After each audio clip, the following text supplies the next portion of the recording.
Well, the city of San Diego is sending a message to its employees: get the COVID vaccine or risk getting fired. Today is the deadline for city employees to get vaccinated. It comes just days after City Council passed an emergency ordinance. News 8's Evan Arani is live along Harbor Island with a closer look. Good morning, Evan.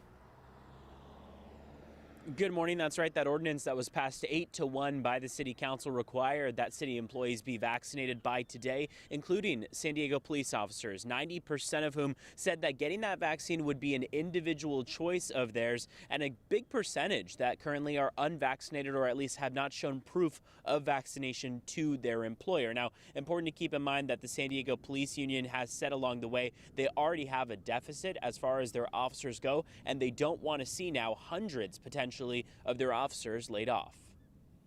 It's going to be very costly.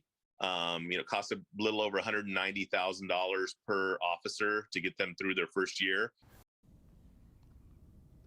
And that's the president of the San Diego Police Officers Association, noting just how much it would cost to hire a new group of police officers to San Diego. He says it would take about a decade to recover that over 100 employees that they could lose if they were fired due to not getting vaccinated. Now, on Monday, the council did vote 8-1 to move forward with today's vaccine mandate taking effect. As of last week, about 37% of the city's police officers were not fully vaccinated. That's about 700 officers in total. Some worry that this could risk a public safety crisis if those officers are terminated, on top of the existing deficit of officers. The Police Officers Association has been a vocal opponent of vaccine mandates, but in Monday's vote, the council overruled the labor group concern and imposed the mandate. Now, the mayor cites that more than 1,300 city employees have already tested positive, and the staffing shortages that they've seen because of the pandemic or people needing to quarantine have totaled $3.6 million, and that is not only in addition to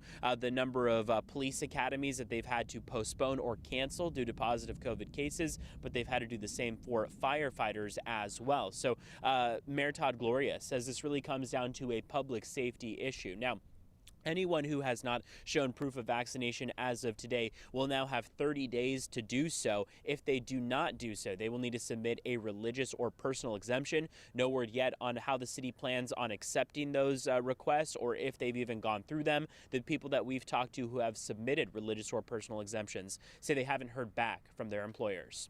In Harbor Island, I'm Evan Arani, News 8.